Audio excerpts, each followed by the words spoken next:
In this video, we'll be getting rid of this old, dusty main Eco Elite and we'll be putting it on this brand new Viessmann Vitodens Classic. First things first, I'm going to drain down the boiler using the drain off. I've put it straight into the condensate, so that's going to take it straight outside. And while the boiler is draining, I'm going to disconnect the electrics, isolate the cold mains going into the boiler, do my tightness test, and finally smash out the flue. The good thing about this flue is it's been filled with polystyrene, which means it's so easy to break out. However, you can see the bad thing about it is the whole wall around the flue is crumbling. So it means that when it comes to me cementing, I have a lot of patching up to do.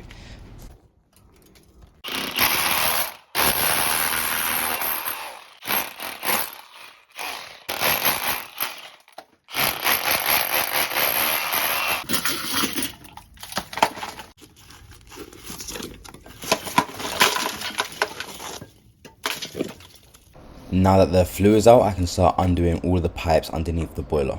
I don't know what it is about main Eco leaks, but I feel like that hot nut is always super glued shut. I either have to use my pipe slice and cut the copper, or I have to get a hammer and just whack my spanner to get it undone.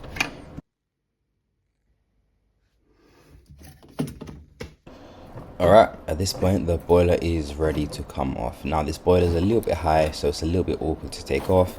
And as soon as I take it off, of course, water starts gushing out everywhere. Luckily, I do have tarpaulin underneath me, so it's not the end of the world. Next, we need to take off the boiler's jig. So to do that, I'm going to cut off all of these copper pipes. The previous installer definitely holds the world record for the amount of couplings fitted in 30 centimeters of pipe, because 4 back to back like that is honestly insane. Anyway, I've cut that whole section out. I've got the jig off. Now I can mark out where I'm going to put my new bracket for the boiler.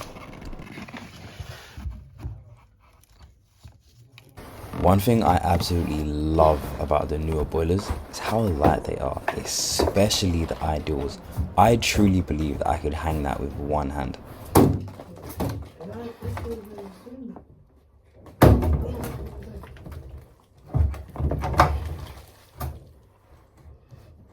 Give it a quick pull, make sure it's not going to come off the wall. And that is the new boiler on the wall. Now I was a bit worried about hanging this boiler because you can see around where the bracket is, the wall is very crumbly. But we got lucky and we had no issues. So now it is time to smash out the pipework.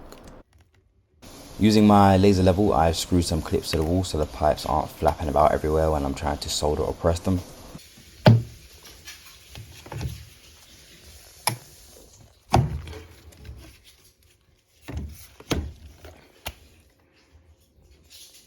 Now I'm going to start putting all the pipework together.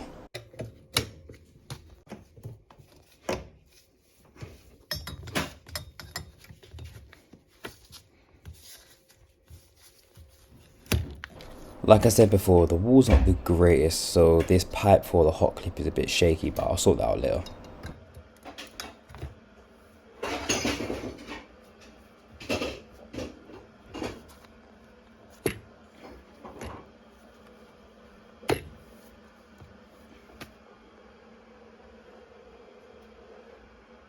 For the return, I'm going to add in this 45 street and then a 90 street, and then that should be the return done.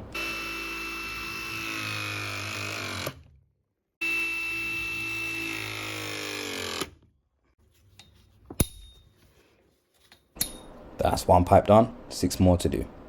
For the cold pipe, a 45-degree elbow wasn't given the right angle, so I made my own bend.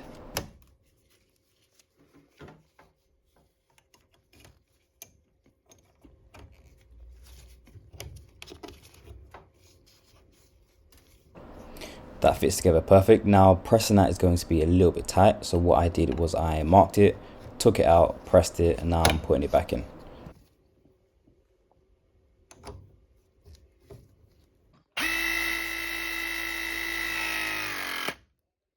Two down, 5 more to go. Same thing with the hot pipe, bent a tiny bit of pipe, got an elbow, pressed it, put it back together. That is the hot pipe done. Exactly the same thing for the flow, bent a tiny bit of 22mm pipe to give it a little bend, stick an elbow on it, and it should line up perfect. Got it all put into place. I've marked the fitting where it lines up with the copper pipe, and I'm gonna quickly take it apart, press it, and then put it back together.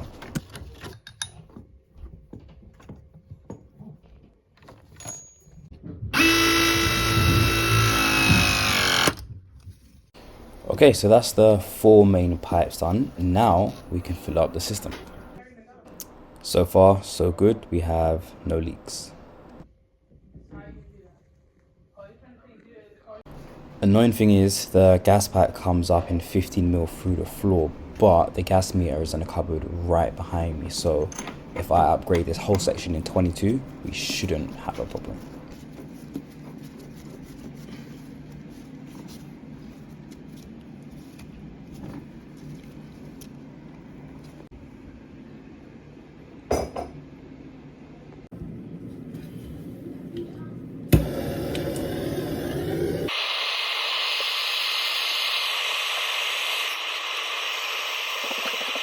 Alright, that is the main 5 pipes done. Now I'm going to get started on the flue just because it's starting to get dark. Well, it already is dark. So I'm going to get the flue done before it gets even darker, and then I'll focus on the condense and PRV.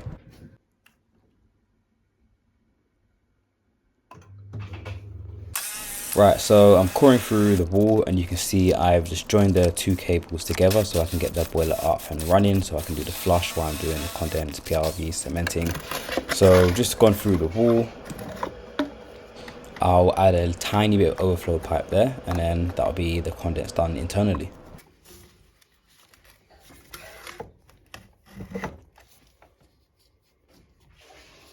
That's the old condensate there. You can see my new elbow here. So I see to come down, go left, add a few clips, and that would be the condensate done.